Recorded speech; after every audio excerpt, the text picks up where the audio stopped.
No. Mm-mm. Mm-mm. No. No. No. No. No. No. Hell no.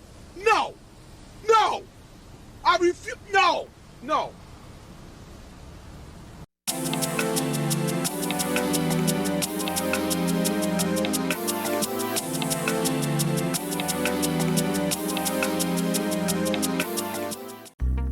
Hey everyone, welcome to another Cartoon Galaxy rant, where I like to rant about cartoons.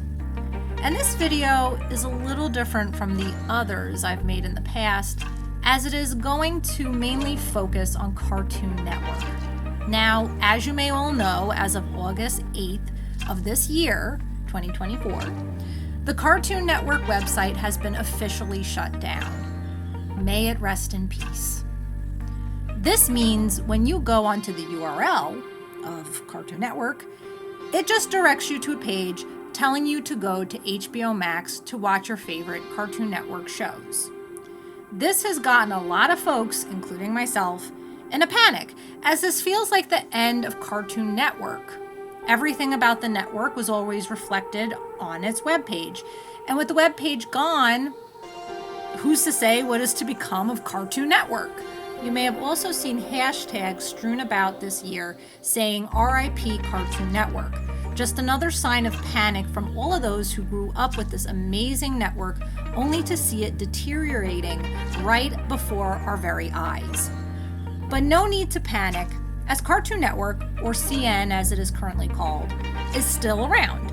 You can currently watch it on your cable provider, or, as the now non-existent website states, you can also watch the shows on HBO Max. But this still doesn't provide too much comfort, as despite the channel not being officially dead, there is no denying that it isn't what it used to be and does feel like it's on its last legs. Even this July, it was announced that the Cartoon Network studio was shutting down. However, this was just a rumor used to drive attention on actually a far bigger issue, that being the mistreatment of the animators in the industry. According to the Animation Workers Ignited, animators through the past years, after the horrible worldwide disease that plagued us all, have been faced with layoffs and cancellations of future projects.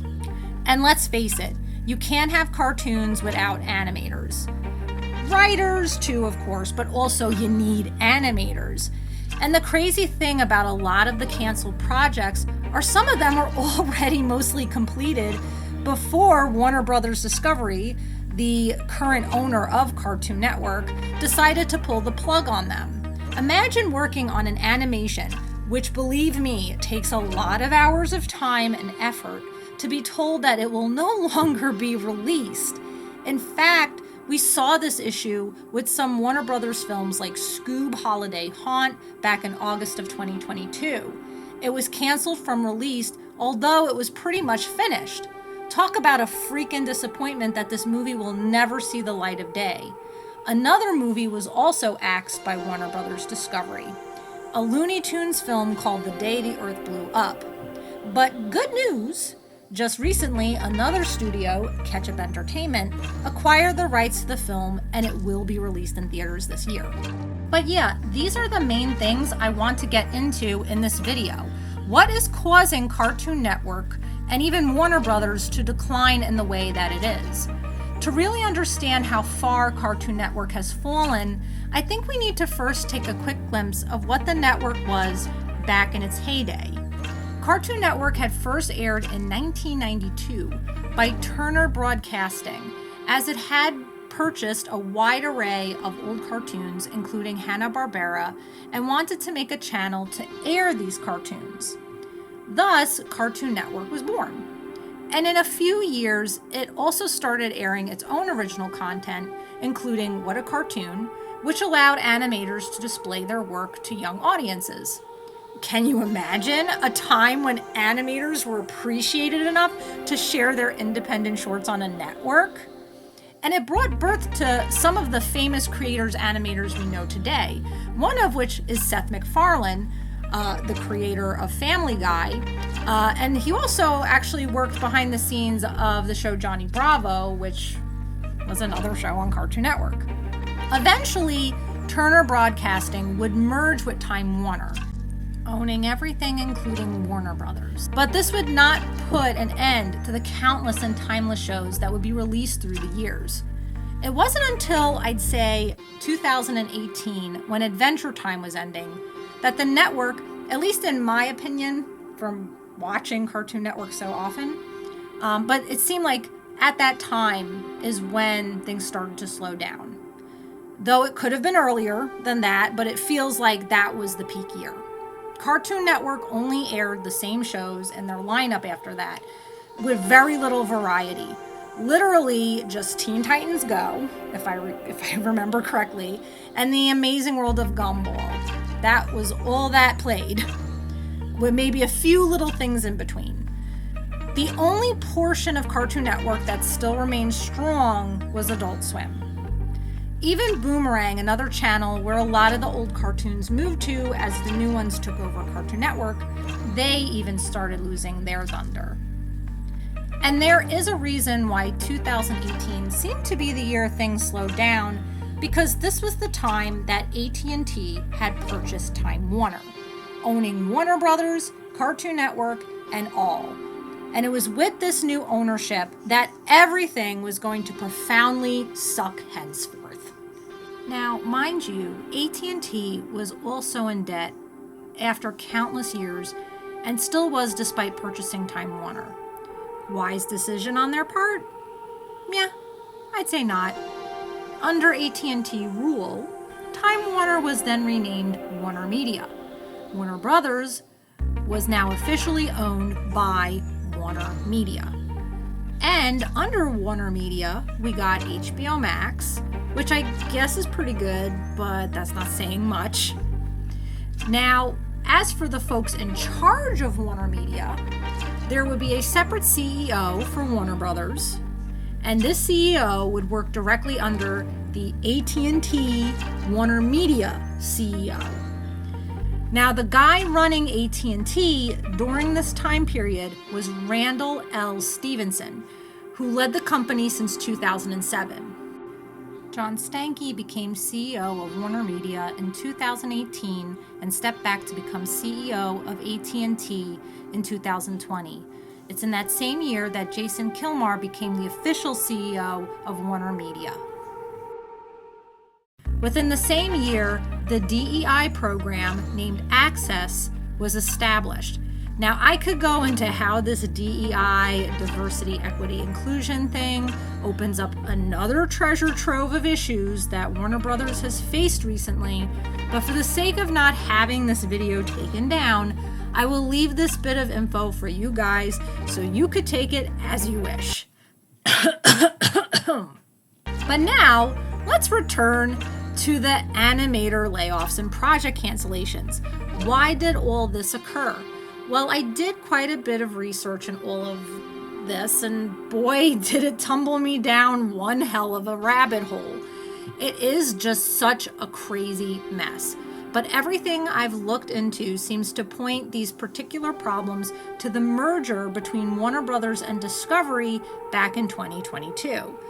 In fact, it's no surprise that literally right after this merger is when projects started to see cancellations, this including the Scoob and Looney Tune movie I mentioned earlier. Why the merger, though? Well, David Zaslav, the CEO of Discovery, wanted his company to be more innovative, exciting, and fun. So as a result, he figured, let's merge with Warner Brothers. He also just seems to have an infatuation with mergers. Usually merging companies into bigger companies means more money, so yeah. Company priorities, baby. And we all know money talks, am I right? So Stankey, who was CEO of Warner Media, and Zaslav, CEO of Discovery, decided to make their little merger, declaring Zaslav as the official CEO of Warner Brothers, and Jason Kilmar still continued to do his CEO thing at Warner Media. With this, they renamed Warner Brothers Discovery. How creative. This is basically when everything started to really go to even more continuous shit. And it's no wonder. I mean, you have the previous CEO of Discovery, Zaslav, as the full head of Warner Brothers Discovery. Talk about giving way too much power to one person who might, just might, put preference of Discovery and its assets over Warner Brothers. Just saying. And possibly care more about making money than allowing there to be any creativity and fun, as so he claims is his reason for wanting the merger in the first place. Please. Not to say that Warner Brothers didn't have some past issues with CEOs, as the previous CEO of Warner Brothers, Kevin Ken Sugihara, had to step down in 2019 due to sexual misconduct allegations. He was replaced by Ann Sarnoff, the first lady to run the studio, and also to run for a very short period of time. And then, with the Warner Brothers Discovery merger, was Mr. Hotshot Zaslav to take the CEO position in 2022. Since 2022, the company has still not been doing so well, and I say this for a number of reasons. Layoffs and projects being canceled is one thing. Tons of failed projects that honestly should have never replaced the canceled ones is another. So yeah, no profitability there. Also, apparently, ad revenue has been down, and Warner Brothers Discovery no longer owns the NBA, which means any profit they got from that is now bye-bye. The only thing really keeping them afloat is HBO Max, and any films or shows that are actually decent, which has been a rarity as of lately. With more money spent than made at this rate, Warner Brothers Discovery found itself at even greater debt, being $42.57 billion in the sinker. In fact, if Yahoo Financials is enough to give us an accurate perspective, Warner Brothers Discovery is currently facing a $11,769 million deficit. Yikes. I mean, I thought mergers were supposed to make money and be helpful. That is perhaps why the merger even happened in the first place. If you have two companies facing debt, sometimes a merger can be used to alleviate the problem.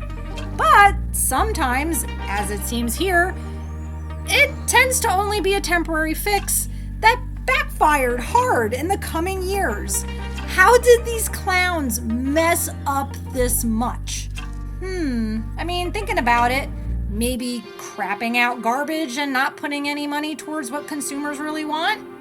Not to mention that I really think they aren't even doing their research on who is watching their shows and films, and even playing their video games.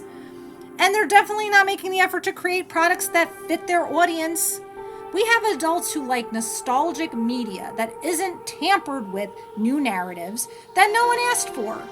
And younger audiences, kids and teens, aren't even watching TV anymore. It's the sad truth.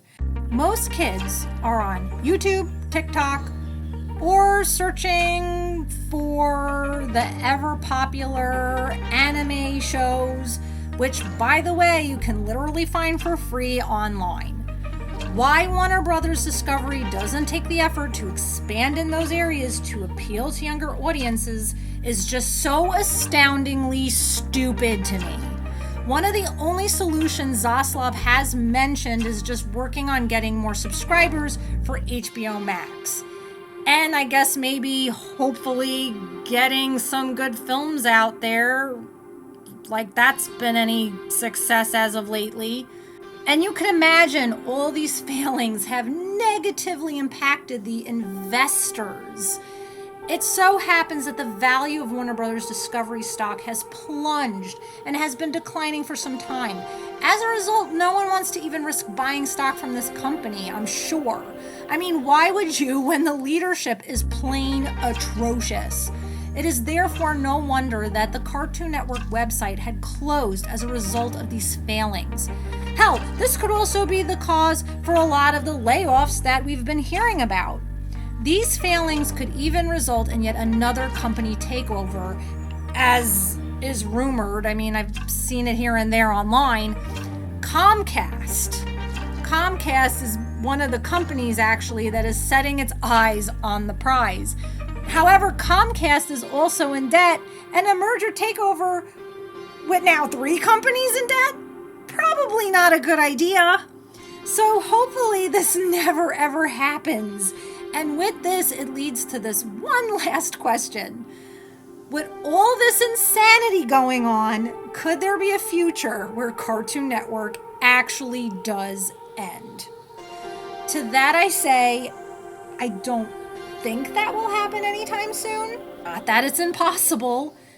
If things continue the way they are, there could be a future with no Cartoon Network, or even Warner Brothers, as far as we're concerned.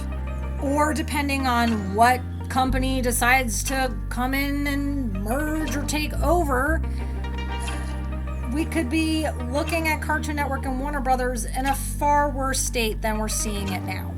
However, there is some hope, because with the new Joker and Beetlejuice movie coming out, which is sure to be a success, and there's also some new Adult Swim and Cartoon Network releases, which I mentioned in one of my previous videos. You can see the link above. There has to be at least some profit from those, but it's nothing compared to the multiple successes Warner Brothers has had before its mergers. Perhaps if the merger ends and Zaslav is replaced, hopefully by more competent people with better leadership skills, then there is some hope for not only Cartoon Network sticking around, but perhaps having a second chance to greatness. But this is only something that we will have to see, as we really can't truly predict what the future brings. Anywho, I know this video was somewhat shorter than my usual ones, but I hope you found what I had to share to be helpful. Let me know what you guys think about the Cartoon Network Warner Brothers Discovery conundrum in the comments below. And I'm also contemplating about talking about the animation industry as a whole, because boy oh boy is that another mess. You think Warner Brothers is in a deficit? Well, yeah. So if you would like to see that, also let me know in the comments. And with that being said, I'll see you guys next time. Take care and peace out.